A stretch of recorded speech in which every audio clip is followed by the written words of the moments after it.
Let's review what we worked on last week. We learned how to measure using a ruler. We made marks on the back of our paper at 3 different inch segments, 3 inches, 6 inches, and 9 inches. We divided up the back of our paper into a grid, and that grid measures 3 inches by 3 inches.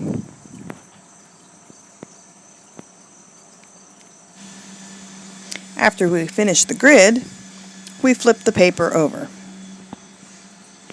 Then we started to talk about lines, and we drew as many different kinds of lines as we could, making sure each one stood alone by itself. Today we're going to find out why we did all of the pencil drawing on the back and the line drawing on the front. Stay tuned for part 2 of our 3rd grade art project.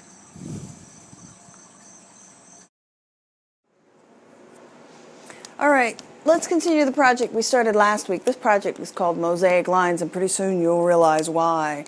Let's go back down to the board so you can see what I'm talking about.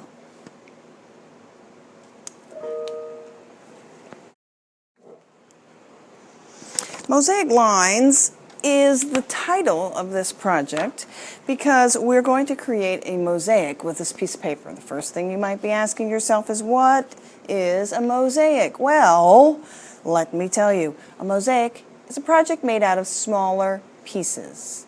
A lot of times you will see mosaics made out of tile or made out of glass. If you remember what the art room looks like, and you might, since it's not that long since you've been here, you will remember this window. And you should see a picture of this window right now. This window is made up of mosaic glass tiles. Actually, they're not glass, they're made out of plastic. How am I going to make this line project a mosaic project? Well, let's just flip that guy right over. If you remember last week, we drew pencil lines on the back of our project. Today we're going to take our trusty scissors and we're going to cut only on those pencil lines. Do not be fooled by those sneaky marker lines, because as you can see, the permanent marker has gone through. We definitely do not want to cut on any permanent marker lines. We only want to cut on our carefully measured pencil lines. Once you've cut on all of your pencil lines, you are going to wind up with 12 pieces of project that are 3 inches by 3 inches, especially if you were measuring carefully.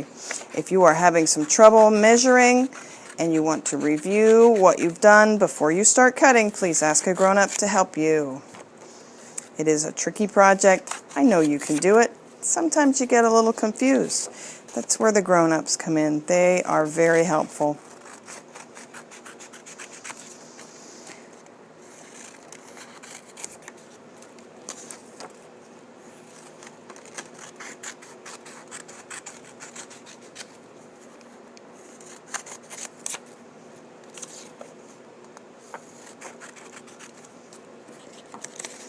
Now that I've cut these all out, here comes my favorite part of any project.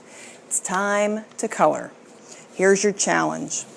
You are only allowed to choose 4 colors. That's right, 4 colors only. Whatever colors you pick, make sure you like them, because you're going to be stuck with them for the entire project. Once you've got your 4 colors picked, I want you to put every other marker away that you have on your table. Do not be tempted to add extra colors. This is the challenge, a 4 color only challenge. Then you're going to color each square individually. Think of each one of these as its own little coloring book. And you should color in each section just as carefully as you would a coloring book. You only have 4 colors to choose from, so those 4 colors should not touch each other.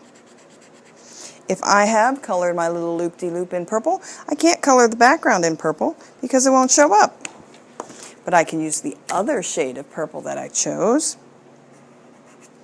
Stay in the lines that you created. No section should have more than 1 color.